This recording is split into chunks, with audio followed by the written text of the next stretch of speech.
Testing. 1 million, 2 million, 3, okay.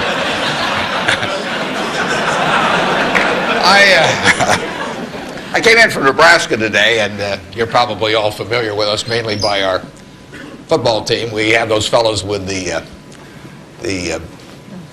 big white helmets with those red N's on them. I asked one of our starters the other day, what's the N stand for? And he said, knowledge. We make it tough on them, though. I mean, you don't coast through Nebraska just because you're a football player. They major in agricultural economics, and there's a 2-question final for all of the players. And first question is, what did Old MacDonald have? And they were giving that to one of our potential Heisman Trophy winners the other day, and he started to sweat. Finally, he brightened up. He said, farm. Professor, delighted, of course. You don't want to flunk a Heisman candidate. So he said, you're halfway home. He said, just one more question. He said, how do you spell farm? Now the guy really starts to sweat. He looks at the ceiling and he looks around. Finally, his face brightens up and he says, E-I-E-I-O. So watch for that guy this year. He'll be dynamite. I really want to talk about what's on your mind, so we're going to do a Q&A in a minute. There are a couple questions I always get asked.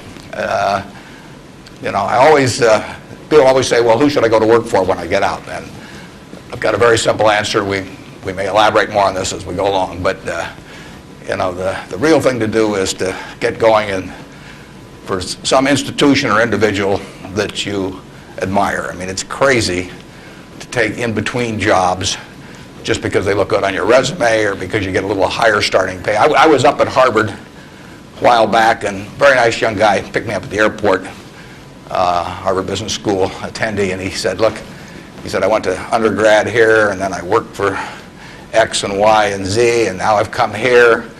And he said, I thought it would really round up my resume perfectly if I went to work now for a big management consulting firm. And I said, well, is that what you want to do? And he said, no, but he said, that's the perfect resume. And I said, well, when are you going to start doing what you like? And he said, well, I'll get to that someday. And I said, well, your plan sounds to me a lot like saving up sex for your old age. It just doesn't make a lot of sense.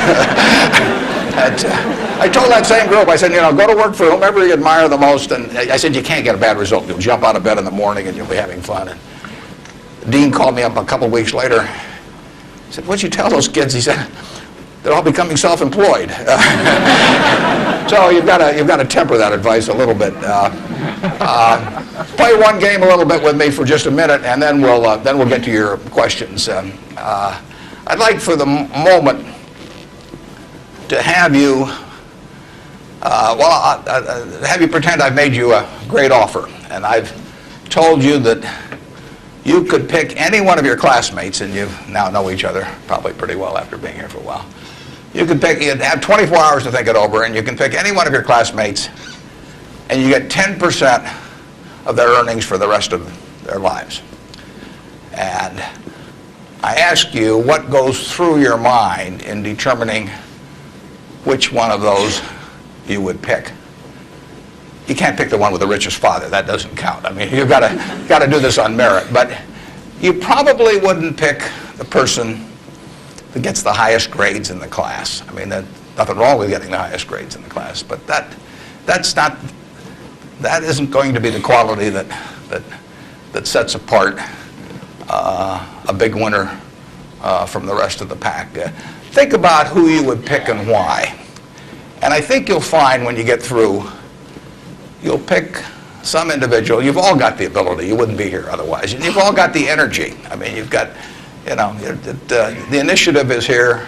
The intelligence is here throughout the class.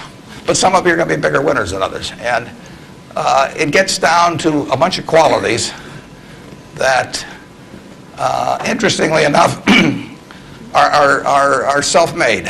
I mean, it's not how tall you are. It's not whether you can kick a football 60 yards. It's not whether you can run the 100-yard dash in 10 seconds. It's not whether you're the best-looking person in the room. It's a whole bunch of qualities that really come out of Ben Franklin or the Boy Scout code or whatever it may be. I mean, it's integrity, it's honesty, it's generosity, it's being willing to do more than your share. It's just all those qualities that are self-selected. And then if you look on the other side of the ledger, because there's always a catch to these, free gifts and genie jokes. So you also have to, and this is the fun part, you also have to sell short one of your classmates and pay 10% of what they do. So who do you think is going to do the worst in the class? This is way more fun. And think about it again. And again, it isn't the person with the lowest grades or anything of the sort. It's the person who just doesn't shape up in the character department. I mean, we look for three things when we hire people. We look for intelligence, we look for initiative or energy, and we look for integrity. And if they don't have the latter, the first two will kill you. Because if you're going to get somebody without integrity, you want them lazy and dumb. I mean, you don't want them smart and energetic. So it's that third quality, but everything about that quality is your choice. You can't change the way you are wired much, but you can change a lot of what you do with that wiring. And it's the habits that you generate now on those qualities, or those negative qualities. I mean, the person who always, claims credit for things they didn't do, that always cuts corners, that you can't count on. I mean, in the end, those are habit patterns. And the time to form the right habits is when you're your age. I mean, it doesn't do me much good to get golf lessons now. If I'd gotten golf lessons when I was your age, I might be a decent golfer. But someone once said the chains of habit are too light to be felt until they're too heavy to be broken. And I see that all the time. I see people with habit patterns that are self-destructive when they're 50 or 60, and they really can't change them. They're imprisoned by that. But you're not imprisoned by anything. So when you write down the qualities of that person that you'd like to buy 10% of, look at that list and ask yourself, is there anything on that list I couldn't do? And the answer is there won't be. And when you look at the person you sell short and you look at those qualities that you don't like, if you see any of those in yourself, egotism, whatever it may be, selfishness, you can get rid of that. I mean, that is not ordained. And if you follow that, and Ben Franklin did this, and my old boss Ben Graham did this at early ages in their young teens. Ben Graham looked around and he said, who do I admire? And he wanted to be admired himself, and he said, why do I admire these other people? And he said, if I admire them for these reasons, maybe other people will admire me if I behave in a similar manner. And he decided what kind of a person he wanted to be. And if you follow that, at the end, you'll be the person you want to buy 10% of. I mean, that's the goal in the end. And it's something that's achievable by everybody in this room. So that's the end of the sermon. Now let's talk about what's on your mind. And you can ask anything. The only thing I won't tell you is what we're buying or selling or about. I don't even tell myself that. I mean, I write it down, and then it's like the Coca-Cola formula. There's only two people can get into the trust department and find out what they are, and I don't know who the two are. So we don't talk about what we're buying or selling, but anything else is fair game. Personal, business, anything you'd like to talk about. And actually, the tougher the questions are, the more interesting it is for me. So don't spare my feelings. I mean, just throw at my head. And with that, let's. I guess we've got a microphone. Is this the only microphone, or is there one on this? This is the only microphone. Okay. Right here. To ask a question, you'll need to come down to this microphone. Just stand in line, and I'll be Regis Philbin, and you can. Yes. I have an old-fashioned belief that I should expect to make money in things that I understand. And when I say understand, I don't mean understand, what the product does or anything like that. I mean understand what the economics of the business are likely to look like 10 years from now or 20 years from now. I know, in general, what the economics of, say, Wrigley chewing gum will look like 10 years from now. The internet isn't going to change the way people chew gum. It isn't going to change which gum they chew. If you own the chewing gum market in a big way, and you've got Double Mint and Spearmint and Juicy Fruit, those brands will be there 10 years from now. So I can't pinpoint exactly what the numbers are going to look like on Wrigley, but I'm not going to be way off if I try to look forward on something like that. That evaluating that company is within what I call my circle of competence. I understand what they do, I understand the economics of it, I understand the competitive aspects of the business. there can be all kinds of companies that have wonderful futures, but I don't know which ones they are. I've given talks in the past where I carry with me a 70-page, tightly printed list, and it shows 2,000 auto companies. Now, if at the start of the 20th century, you had seen what the auto was going to do to this country, the impact it would have on the lives of then your children and grandchildren and so on. It transformed the American landscape. But of those 2,000 companies, 3 basically survive. And they haven't done that well at many times. So how do you pick 3 winners out of 2,000? I mean, it's not so easy to do. It's easy when you look back, but it's not so easy looking forward. So you could have been dead right on the fact that the auto industry, in fact, you probably couldn't have predicted how big an impact it would have. But you wouldn't have, if you'd bought companies across the board, you wouldn't have made any money, because the economic characteristics of that business were not easy to define. I've always said the easier thing to do is figure out who loses. And what you really should have done in 1905 or so, when you saw what was going to happen with the auto, is you should have gone short horses. There were 20 million horses in 1900, and there's about 4 million horses now. So it's easy to figure out the losers. The loser is the horse. But the winner was the auto overall. But 2,000 companies just about failed. A few merged out and so on. There were 3 companies, auto companies, in the Dow Industrials in the 1920s and 30s. Studebaker, Nash Kelvinator, and Hudson Motor. Now those names are all familiar to me, and maybe some of them are familiar to you, but they're not making any cars. They didn't make money, and yet at one time they were in the Dow 30. They were the aristocrats of American business, and they got creamed. So figuring out the economic characteristics of the winners in a wonderful business is not easy. In North Carolina, Orville and Wilbur took off, or I guess Orville took off and Wilbur watched. I'd have been Wilbur. But if you could have seen the future of the airline business from that point forward and how that would transform things, it would have blown you away. And it's excited people, incidentally, ever since. But if there had been a capitalist at Kitty Hawk, he should have shot Orville down. I mean, because it's done nothing but cost investors money. There were over 400 airplane companies in the 1920s and 30s alone. There was in Omaha. There was in Nebraska. We were the Silicon Valley, apparently, of aircraft. And they all disappeared. It's been a terrible business. At the end of 1991, if you'd added up the aggregate earnings from all airline companies with billions poured in, since Wilbur and Orville were down there, they came to less than 0. The number of passengers went up every year.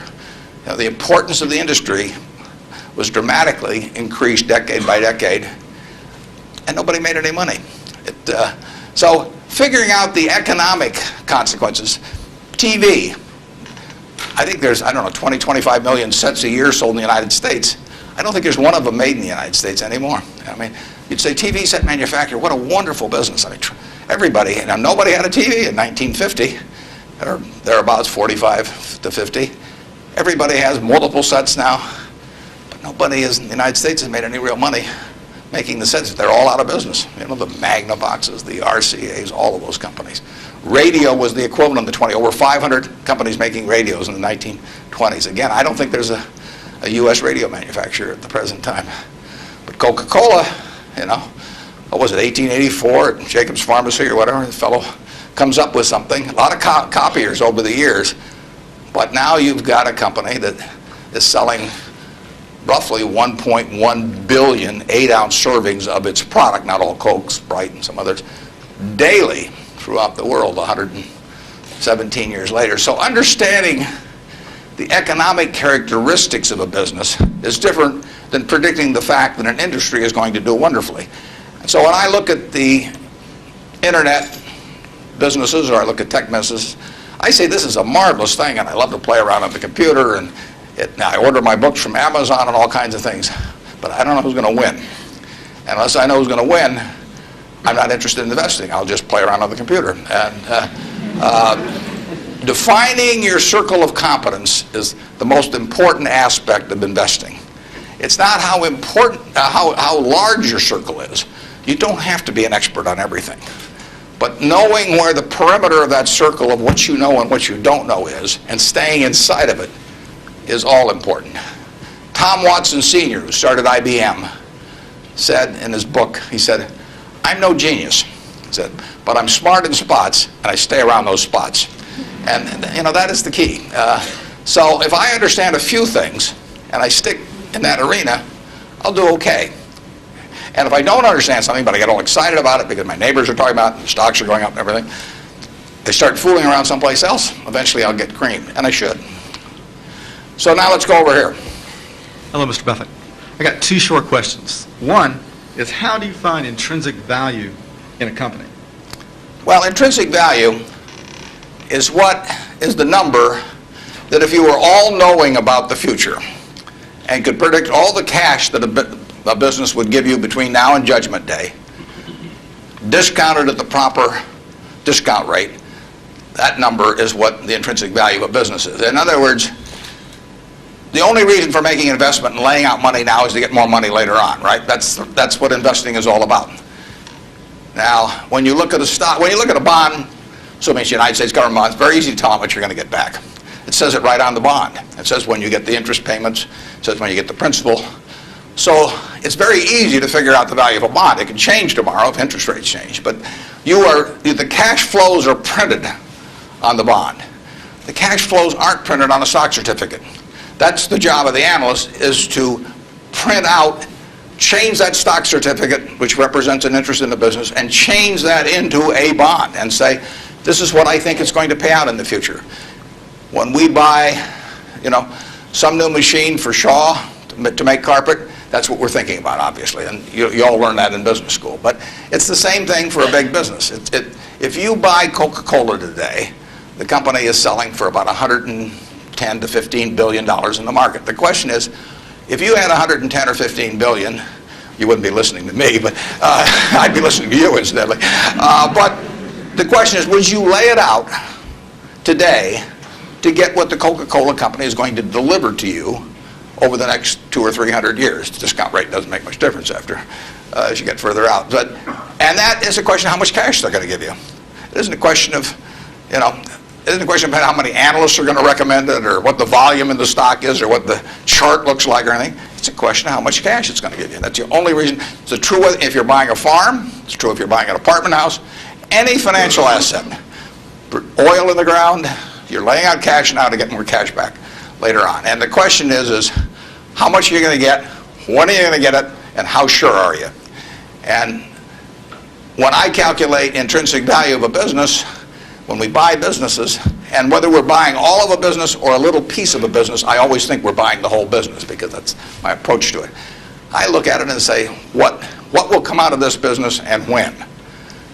And what you really like, of course, is them to be able to use the money they earn and earn higher returns on it as you go along. I mean, Berkshire has never distributed anything to its shareholders, but its ability to distribute goes up as the value of the businesses we own increases. We can compound it internally, but the real question is, Berkshire selling for, we'll say, 105 or so billion now. What can we distribute from that 100? If you're going to buy the whole company for 105 billion now, can we distribute enough cash to you soon enough to make it sensible at present interest rates to lay out that cash now? And that's what it gets down to. And if you can't answer that question, you can't buy the stock. You can gamble in the stock if you want to, or your neighbors can buy it. But if you don't answer that question, and I can't answer that for internet companies, for example. And there are a lot of companies, there are all kinds of companies I can't answer it for, but I just stay away from those. Number two. So you got formulas involved in finding intrinsic values on certain companies. I mean, you've got a mathematical system set up. Discounted present value of future cash, yeah. Okay.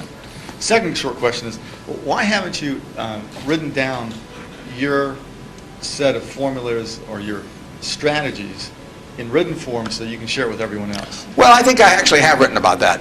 If you read the annual reports over the recent years, in fact, the most recent annual report, I use what I've just been talking about. I use the illustration of Aesop.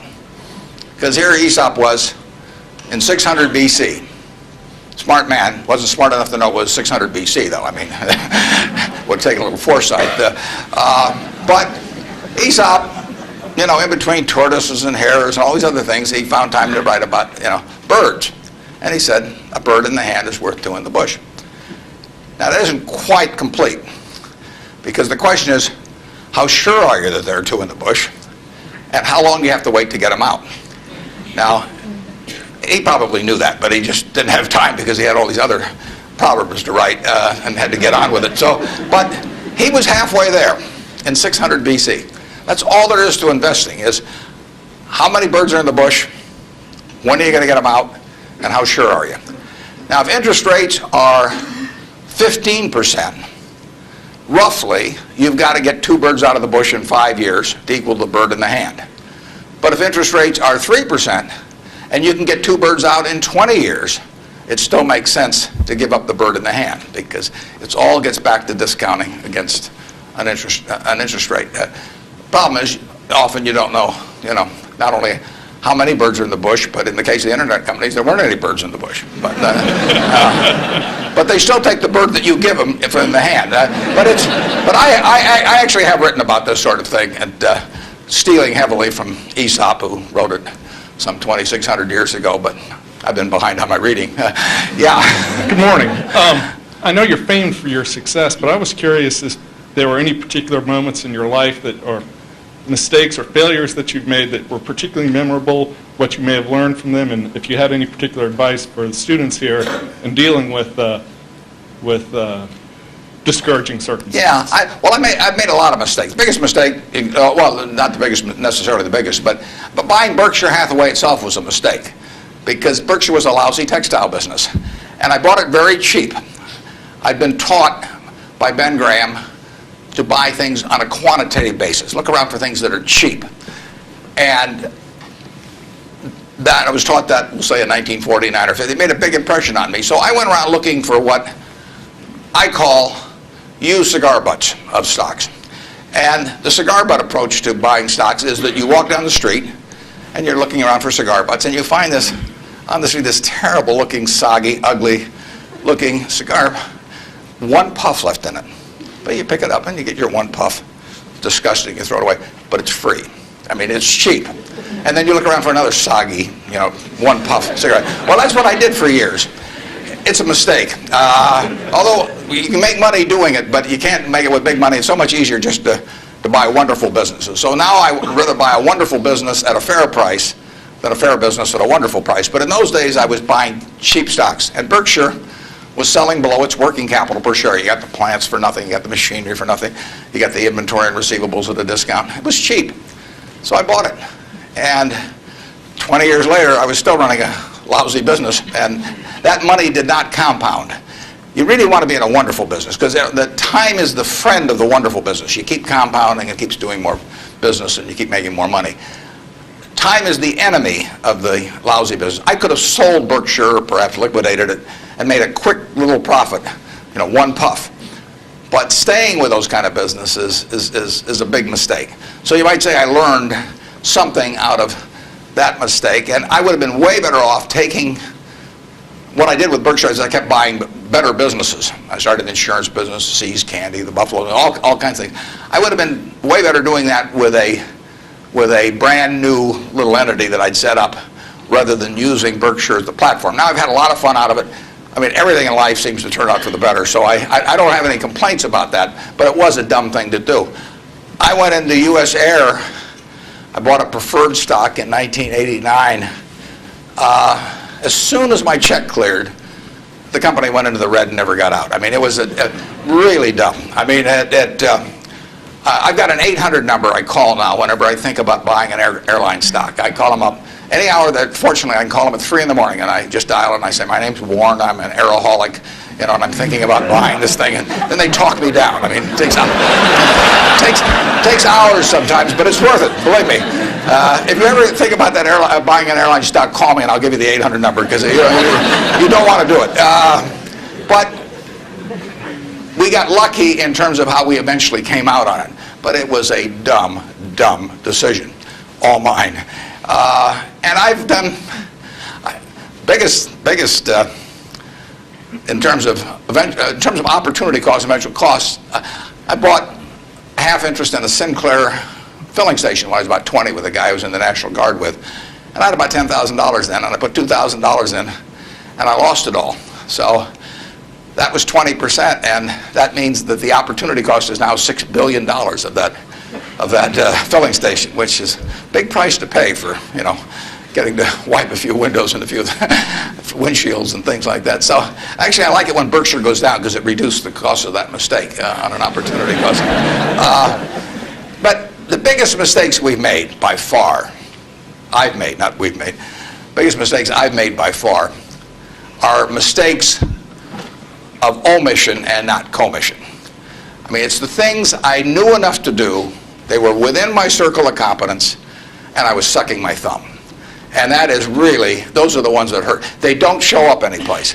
I probably cost Berkshire at least $5 billion, for example, by sucking my thumb 20 years ago or close to it when Fannie Mae was having some troubles, and we could have bought the whole company for practically nothing. And I don't worry about that if it's Microsoft because I don't know it. Microsoft isn't in my circle of competence. And so I don't have any reason to think I'm entitled to make money out of Microsoft or out of cocoa beans or whatever.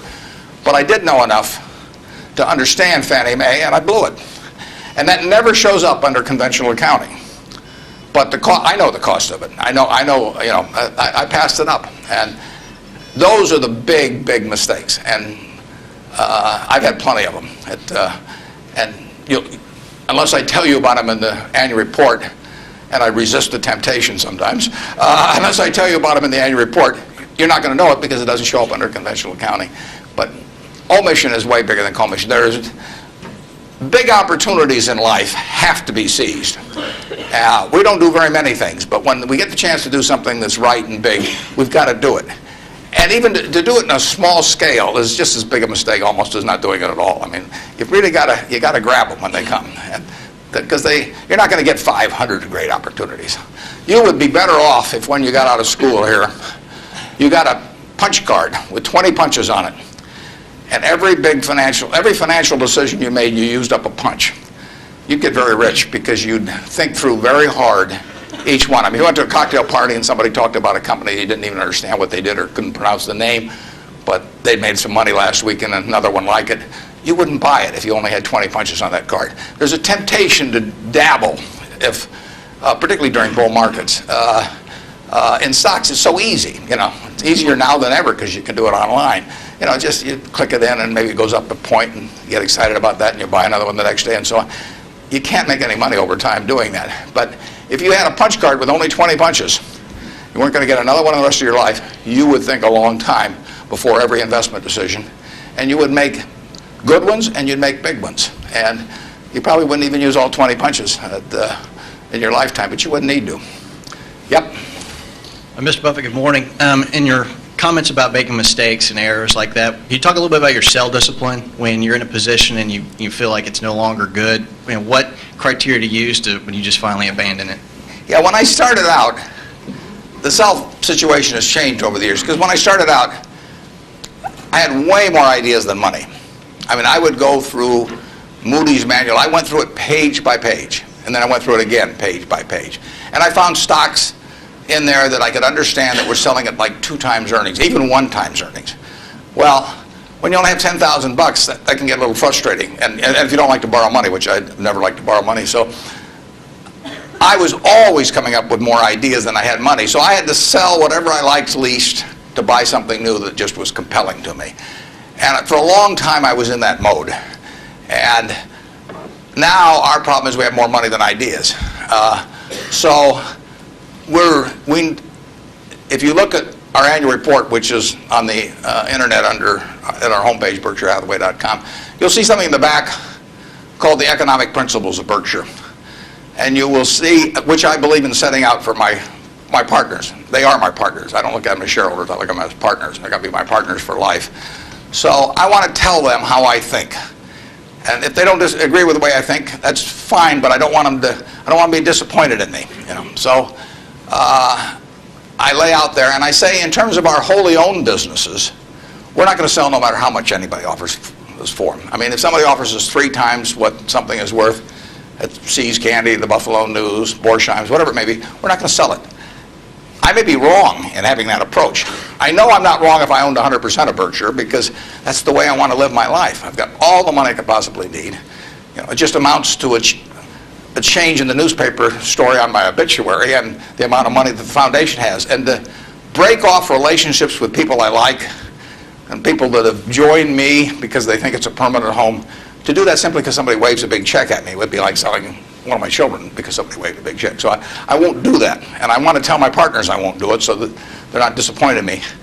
More and more, with certain stocks, we've got that approach. Now, if we were chronically short of funds and had all kinds of opportunities coming, we might have a somewhat different approach. But our inclination is not to sell things unless we get really discouraged perhaps with the management, or we think the economic characteristics of the business change in a big way. I mean, and that happens. So, but we're not going to sell simply because it looks too high, in all likelihood. I mean, you can't make that 100%, but that's the principle under which we're operating. We're generating right now $5 billion of cash a year at least. So it's $100 million every week. And, just not, we've been talking here half an hour and I haven't done a damn thing. It's, the real question is how do you put it out intelligently? And if we were selling things, it'd be just that much more. So there may come a time when that would change. But we want to, and I have partners, shareholders, partners, who would say, if you can get 3 times what See's Candy's worth, why don't you sell it? And that's why I want to be sure before they come in, they know how I think on that. I mean, they're entitled to know that. You really think for a minute, if you're going to get married, and you want a marriage that's going to last, not necessarily the happiest marriage, or one that Martha Stewart will talk about or anything, but you want a marriage that's going to last. What quality do you look for in a spouse? One quality. Do you look for brains? Do you look for humor? Do you look for character? Do you look for beauty? No. You look for low expectations. I mean, that is the marriage that's going to last.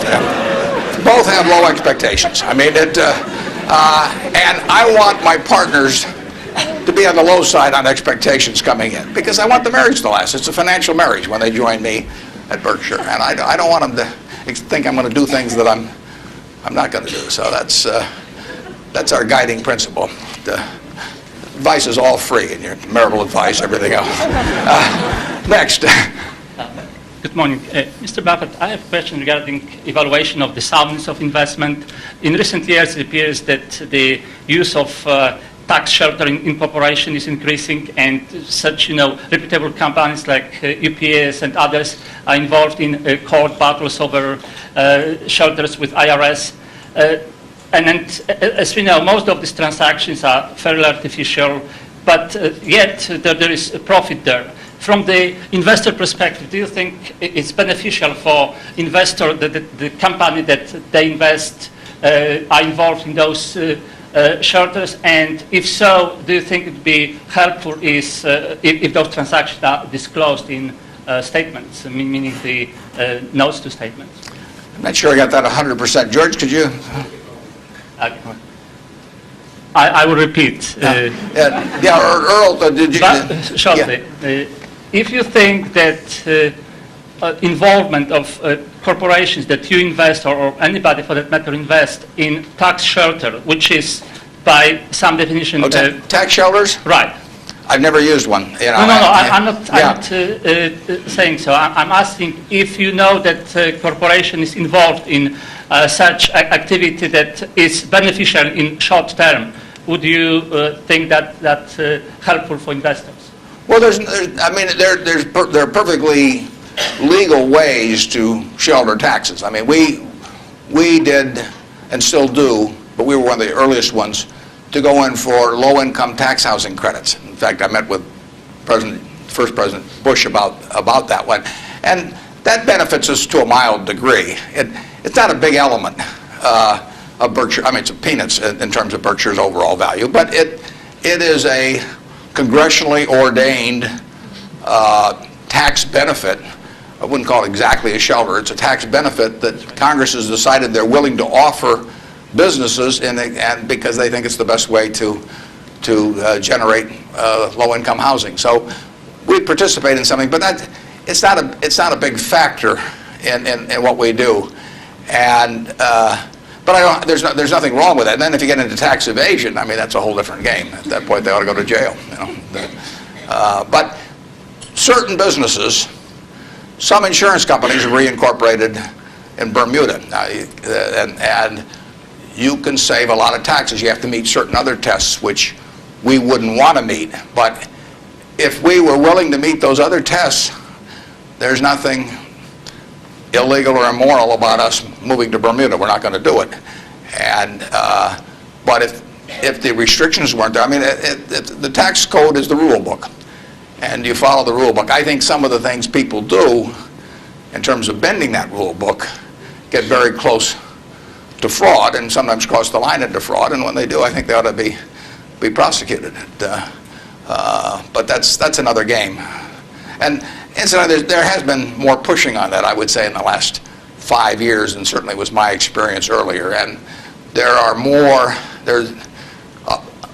I think now it's diminished in the last year or two, but a couple years ago there was some very aggressive marketing by some of the auditing firms, and of these, even with percentage shares of the gain to be paid to the auditors. And I think that those things got fairly dubious, and particularly when they shopped for legal opinions, so that if you got caught doing these things, you can say, well, I was relying on this legal opinion, and therefore I shouldn't go to jail, but just pay the back taxes. So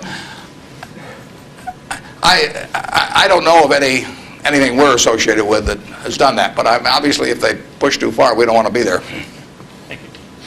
Yep.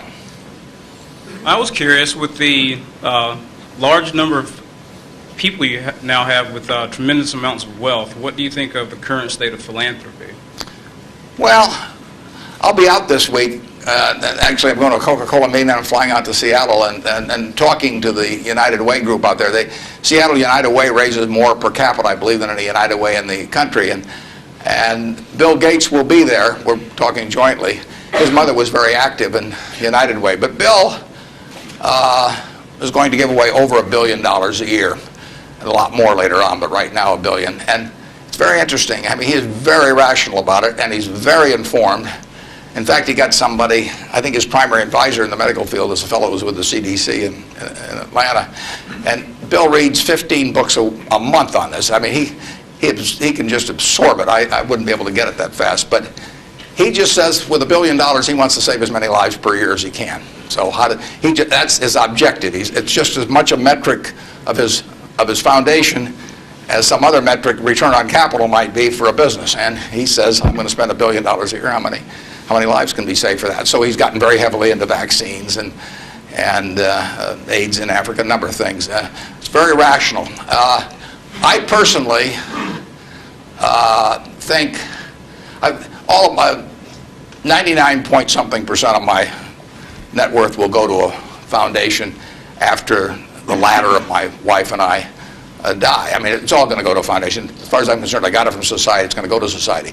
I've written a letter to my trustees, and I've got very few trustees. If you got a whole bunch of trustees, in my view, they just homogenize themselves down to sort of a lowest common denominator, because you get 30 people in a room, and prestigious people, but they'll all have their particular alma mater, and they'll all have their particular hospital, and it'll become a big trade-off game. It'll be a little like Congress. So I have very few people, and I don't give them anything specific, because I tell them their judgment above ground will be better than my instructions from 6 feet underground. So I don't like to think that, but it's true. So I tell them, look,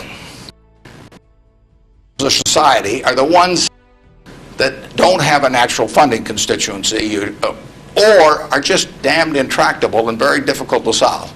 So I tell them I am not going to haunt them at all if they spend big money on some terribly important problem and they fail, because they're taking on tough problems. When I buy businesses, I'm buying easy businesses. But the reason the big problems of society are big problems is that they're damn tough to solve. So they're swinging at bad pitches. I'm swinging at easy pitches in business, but they have to swing at bad pitches. But I tell them I want them to try and do it. And if they fail, it doesn't bother me at all. I tell them if they give $1 million here and $1 million there and $1 million there, they're not going to sleep because I'm going to be haunting them. I'm going to come back every night. I do not want the eyedropper approach used to philanthropy, but I want them to use their judgment to look at important problems that do not have a natural funding constituency. If the government's going to fund it, fine. They should be funding important problems, but we won't need to do it. The role of private philanthropy, in my opinion, is to fund things that don't have the natural constituency, and that's what Bill's doing. There aren't a bunch of people around that you can make an emotional appeal to make vaccines available to millions and millions of kids around the world. It doesn't tug at anybody's heartstrings. You can't name buildings after them. It just isn't the sort of thing that you can raise money for on an emotional basis. And there's nothing wrong with raising money on an emotional basis. But that is a problem that won't get solved by a funding constituent that's responding to that. But Bill is responding to what in his mind is the important thing, which is saving lives, and he doesn't care whether he gets his name on a building or whether anything happens or whether anybody knows about it. He gets publicity just because of the scale he's on, but he doesn't care about that, I can promise you that. So that's my philosophy, is that I got this money not because I'm a superior human being, not because I've done more for society than other people. I was wired the right way to be dropped into the United States at this particular time. It's a huge capitalistic society, and I'm wired, no credit to me, but I just was born that way, so that I'm better at asset allocation than other people to some degree.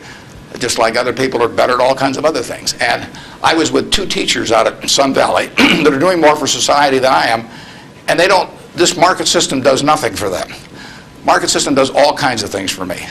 Gates says if I'd been born 5,000 years ago, I'd have been some animal's lunch, because I can't run very fast, can't climb trees. And I could tell that animal was chasing me, wait till we see how I can allocate assets, But it wouldn't have made any difference. So here I am, I'm born now, just very, very lucky. And the odds when I was born in 1930, the odds were 50 to 1 against me being born in the United States. That's a terrible set of odds to face. And yet I was dropped down here, And if I'd been dropped down in Peru or someplace or China, I wouldn't have had a chance.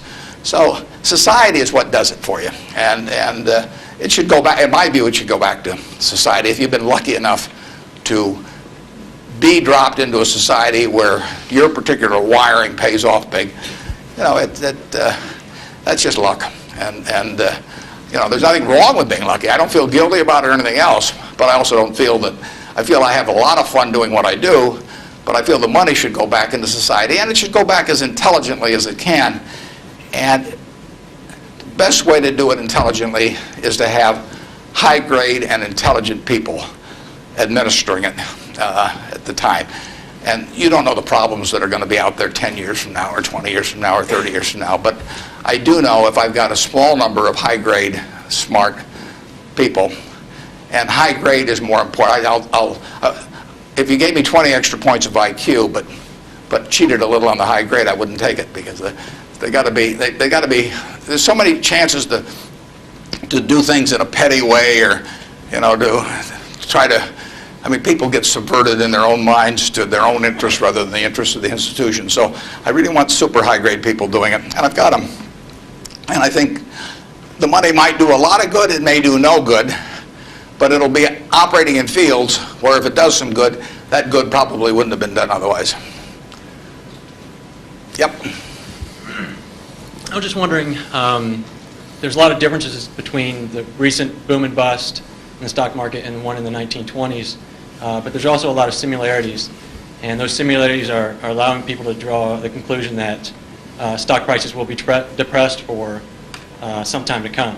Where do you disagree and agree with that conclusion? Well, the whole century is quite interesting. If you take the 20th century, it was an unbelievable century for the United States.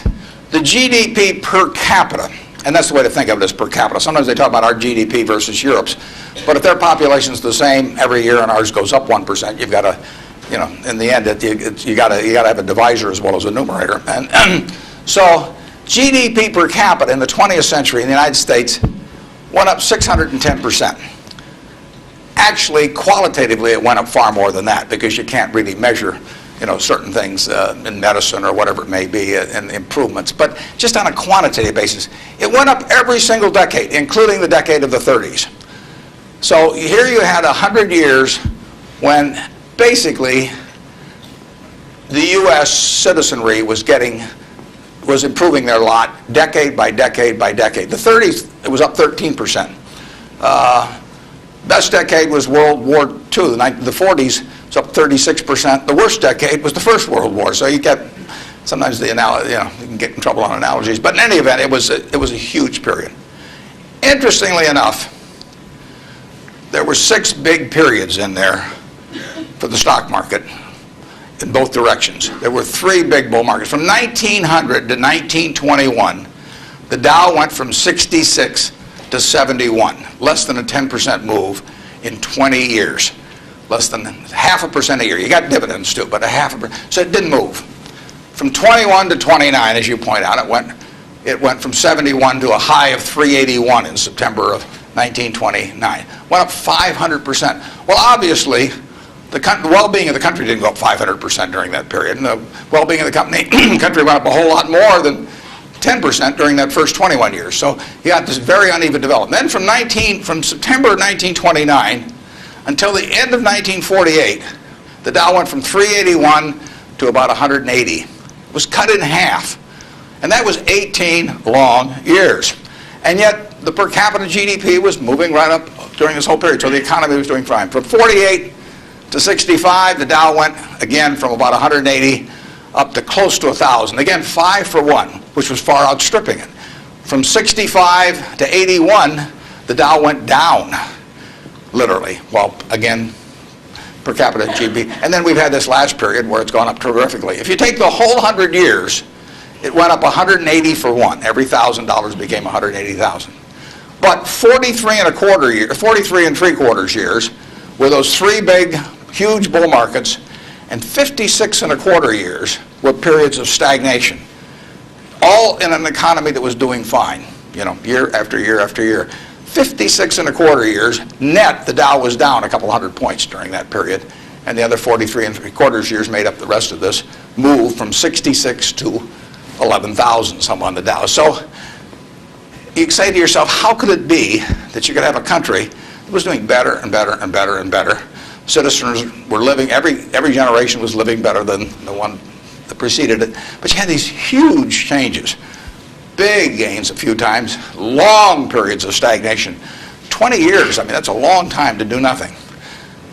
The answer is that investors behave in very human ways, which is they get very excited during bull markets and they look in the rearview mirror and they say, I made money last year, I'm going to make more money this year, so this time I'll borrow, or the neighbor says, I wasn't in last year when that neighbor was dumber than I made a lot of money, so I'm going to go in this year. So they're always looking in the rearview mirror. And when they look in the rearview mirror and they see a lot of money having been made in the last few years, they plow in and they just push and push and push on prices. And when they look in the rearview mirror and they see no money having been made, they just say this is a lousy place to be. So they don't care what's going on in the underlying business. And it's astounding, but that makes for huge opportunity. Just huge opportunity. I lived through roughly half, in an investing sense, about half that period. And I've had that long period of stagnation from 65 to 82, 17 years. I wrote an article for Forbes in 1979. I just said, how can this be? Pension funds in 1970 put 100 and some % of their new money in stock because they were wild about stocks. Then they got a lot cheaper, and they put a record low in, 9% of their net new money in 1978 when stocks were way cheaper. People behave very peculiarly in terms of the reactions because they're human beings, and they get excited when others get excited, they get greedy when others get greedy, they get fearful when others get fearful, and they'll continue to do so. And you will see things you won't believe in your lifetime in securities markets. And the country will do very well over time, but you will see these huge waves. And if you can stay objective throughout that, if you can detach yourself temperamentally from the crowd, you get very rich. And you won't have to be very bright. I mean, I'm sure you are, but you want, it doesn't take brains. It takes temperament. It takes the ability to sit there and look at something. When I started out in 1950, I would go through and find things at 2 times earnings, and they were perfectly decent businesses, and people wanted jobs at those companies, and everybody knew they were going to be around, and they wouldn't buy them at 2 times earnings, and that's when interest rates were 2.5%. I started selling securities when I was 21. And a Kansas City life insurance company happened to be a fairly prominent company in Omaha. And the policies they sold you, if you were buying life insurance from them, had a built-in assumption of 2% interest.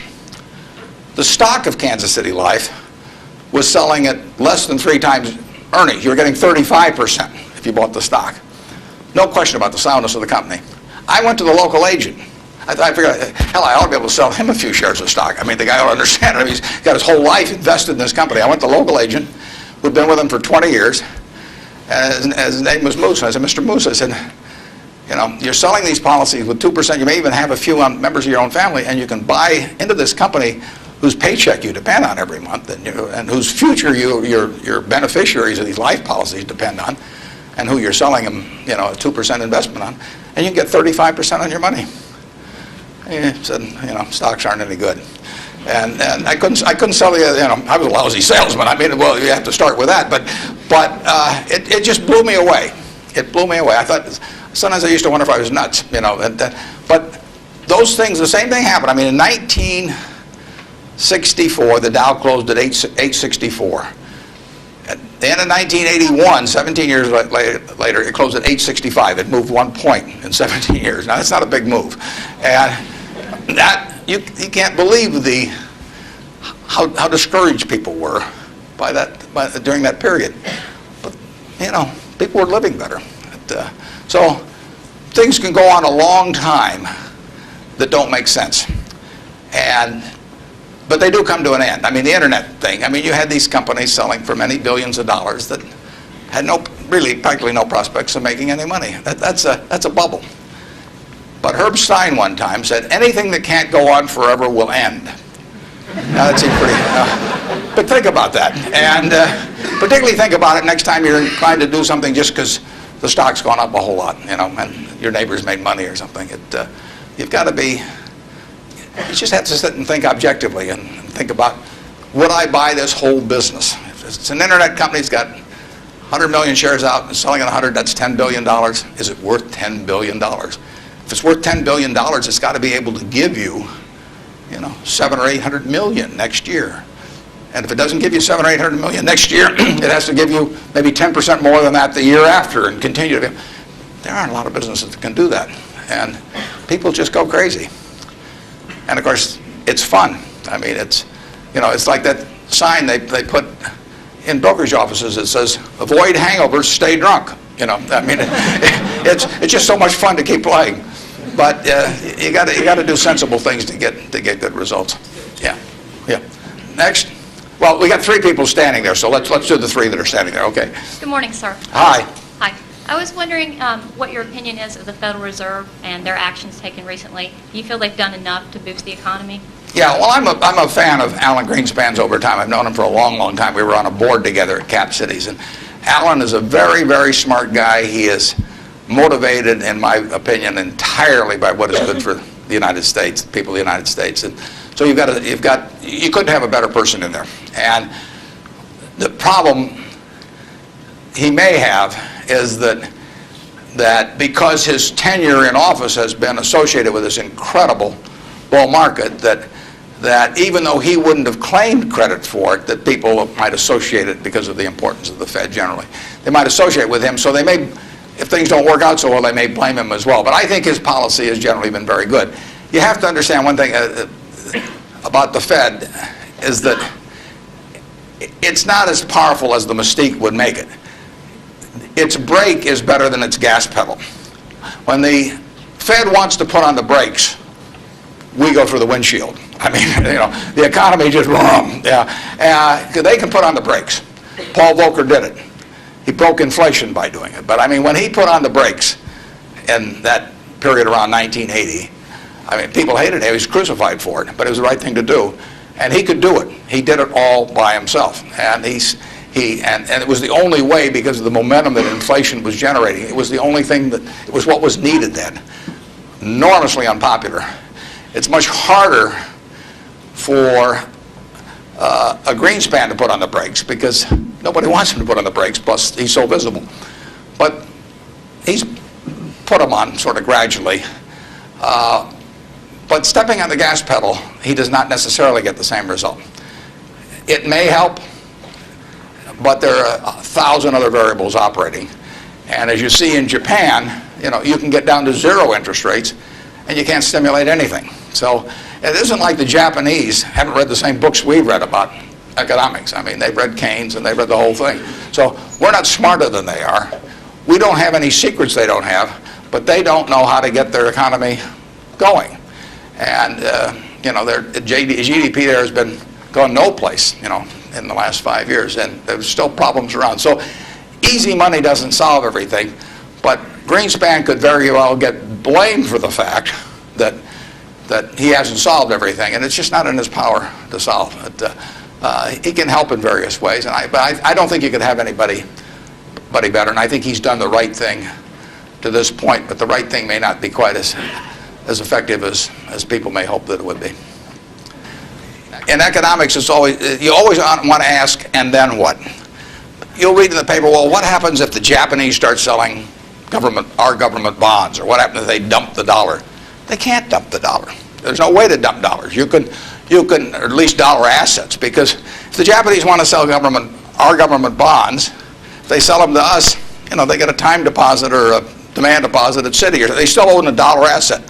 If they sell them to the French, they may get some assets from the French, but now the French have it. I mean, the only way you can reduce foreign investment in the United States is to change it around so they're consuming more than we're consuming from them. I mean, when we buy a television set from Japan, if we buy more television sets from them than they buy equivalent consumables from us, the exchange, what balances things is we give them some investment type asset, whether it's cash or a U.S. government bond or our stocks or our movie studios or our real estate or different things. And the only way that reverses is when we start running a trade surplus, which we're miles away from. So logically, if you read classic economics, you would believe that our currency would have been weaker over the recent years, and that it would be weak now. But there are other things operating, and that's one of the problems about economics, is there's never just one variable. There's usually hundreds of variables, and they operate with different impact at different times. I mean, it's not like a physics formula. I mean, I guess it would be if you got into the Heisenberg principle or something like that. But the formula has a lot of the same variables year after year, but the relative importance of those variables and how they interact with each other is never exactly the same, and that's what we find out, the Japanese find out, everybody finds out. And foreign currency, or the value of our dollar and currency rates are defying what you would expect based on history. But as somebody said, if history were a perfect guide, the Forbes 400 would all be librarians. They just go and look it up in the books, and they'd always know all the answers. But history doesn't repeat itself, as Mark Twain said. History doesn't repeat itself, but it rhymes. I mean, things come back, but they don't quite come back in the same form. And we'll understand all this perfectly in a few more years, why the dollar's behaved the way it has. But I think it would be useful net for the U.S. if the dollar were less strong. Yes, Mr. Buffett, thanks for taking my question. My question pertains to small business, and my family's been in the truckload sector of transportation for about 50 years. And as you talked about the airline industry and all the mergers and acquisitions and things going on, and a lot of the smaller players being tossed out of the market, what do you see for people that, like in this room, for students that want to start a small business, and maybe they want to start in a business that is somewhat of a commodity type business, but as businesses, the large corporations get larger and their efficiencies increase, how can a small business compete with these people? Yeah, in many areas, small businesses have an advantage. In other businesses, scale has a huge advantage. And I mean, you don't want to be a tiny carbon steel producer. On the other hand, when mini mills came along and learned how to use scrap more effectively than the older methods of making steel, they actually had an advantage. So scale is a huge advantage in some businesses. It's, the largest airlines haven't won. Southwest Airlines has won, starting with, just a few planes flying down there between Houston and Dallas, and they have become bigger, but their ambition hasn't been to be the biggest. And, they probably buy their fuel just as cheap as United, and they probably bought it, when they're a lot smaller. Walmart is a classic example. I mean, who would have thought 25 years ago, 30 years ago, here was Sears with a 100-story plus building in Chicago, had access to money far cheaper than Sam Walton. Sam Walton's credit was not as good as Sears. Every supplier wanted to do business with Sears. Nobody had ever heard of Sam.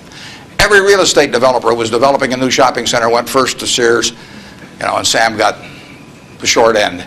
So here's a guy starting in Bentonville, Arkansas, and he kills them over time. Just plain kills them. And disadvantage in buying, disadvantage in borrowing, disadvantage in real estate. Advantage, Sam Walton, and his ability to inspire, in the end, hundreds of thousands of people to be enthusiastic about going to work and doing the right things over time. So I would be just as optimistic about small business generally. Now, there's certain areas where scale is just plain important. But I see no disadvantage. We intentionally at Berkshire, we have 112,000 employees, more in Georgia than in any other state in the union, incidentally. We employ a lot near Dalton, and we employ a lot of people in Macon at Geico. And we intentionally, with our 112,000 employees, we probably have, I don't know how many business units, but lots. And we only have 13.8 people at headquarters. I'm not the 0.8, incidentally. I resent it when people think that. I'm a full, but we have one woman that works 4 days a week. And that's all we have at headquarters, 112,000 people, 105 billion a market cap. But we intentionally keep our units small. We think, we want them to have the nimbleness, the responsiveness to the customer particularly, that will turn them, that essentially will more than offset anything that the scale of having maybe a little more purchasing power or something will develop. We own a home furnishings business in Utah, run by a fellow named Bill Child. He was featured in Fortune about one issue ago. The cover story was God in Business. Bill was the #1 illustration. Bill took that business from his father-in-law when it was doing $250,000 a year, and he now has over half the business in Utah in his field, about close to $400 million. He built it by thinking about the customer.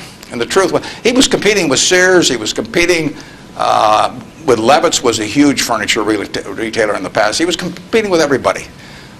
But all he thought about from the moment he got up in the morning was, how do I take care of my customer? And that wins. We have a business in Omaha, some of you may have heard of.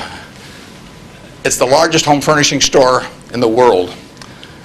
In Omaha, which only has a SMSA of 650,000 people. It's on 72 acres. It does $325 million in one location, which happens to be $500 for every man, woman, and child in the SMSA, but it draws from beyond that. That business comes about, or has resulted, from an investment of $500 in 1937 by a woman who walked out of Russia in 1921. She walked out, got on a peanut boat, landed in Seattle with a tag around her neck. She couldn't speak one word of English. The American Red Cross looked at the tag. It said Fort Dodge, Iowa. They got her to Fort Dodge, Iowa.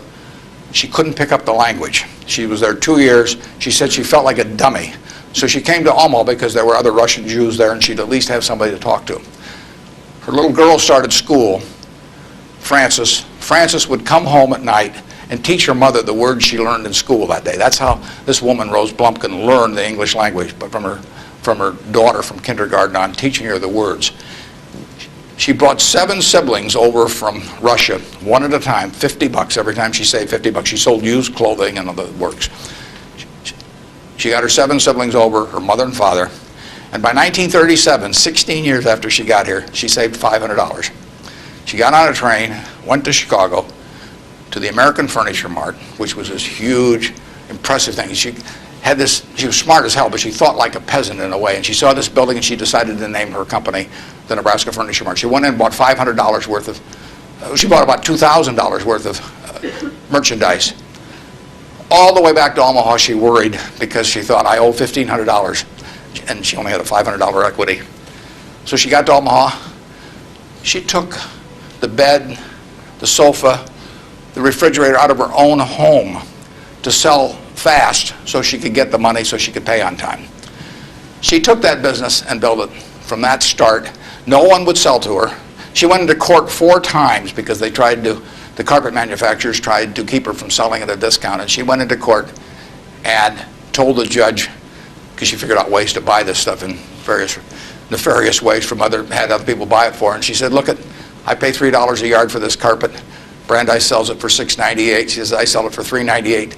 Just tell me, Judge, how much you want me to rob people. She defended herself. Papers wrote it up. The judge bought carpet from her the next day. I mean, it was marvelous. Brandeis isn't selling anymore. They were the huge department store in Omaha. She put everybody out of business. And the punchline, she worked till she was 103. She sold me the business when she was 89. And she didn't have an audit. I went out to see her one afternoon. I took a check out with me because I knew she wanted to do something. And I said, Mrs. B, here's the money. I said, I don't need an audit. Just tell me whether you owe any money. She said, I've never owed any money since I owed those guys back in 1937. And she said, it's all free and clear. She'd never seen a balance sheet. She didn't know what accounting terms meant, but she understood the nature of the business. And I told her, I said, I'd rather have your word, than an audit from every one of the big 6 or big 8 or whatever there were, the number at the time of the top auditing firms. And she worked till she was 103. She died at 104. She had 3 siblings at her funeral. I mean, those are some genes. Her son works there now. He's 82 or 3, and the 3 sisters are all alive. But the punchline is, she couldn't read or write. This woman could not read or write. If you told her this room was 68 feet by 43, she would tell you how many square yards it was like that. She never went to school a day in her life. She would tell you how much that was at $5.98 a yard. She'd add the tax. She'd knock off something because she liked your looks. And that would be it. And that is that you can't beat that. And you can't replicate that at General Motors. You can't institutionalize that. The person who brings that kind of drive to a business and does it day after day and thinks about their customer, and that's all she did. She raised 4 kids in the process too, but you can't. It can't miss. And no, you don't have to worry if you're an entrepreneur. In most fields, there's some fields where you can't do it because there are scale aspects to it. But in most fields, you'll kill people. Bob Shaw did that with Shaw. Nobody ever heard of Shaw in carpet 30 years ago, and he's got 40% of the carpet business in the country. So it's a great field of opportunity out there, and I don't know about trucking specifically, but I wish you the best on it. And you won't be at a disadvantage in many fields if you're small, and you'll actually have an advantage. George, thank you.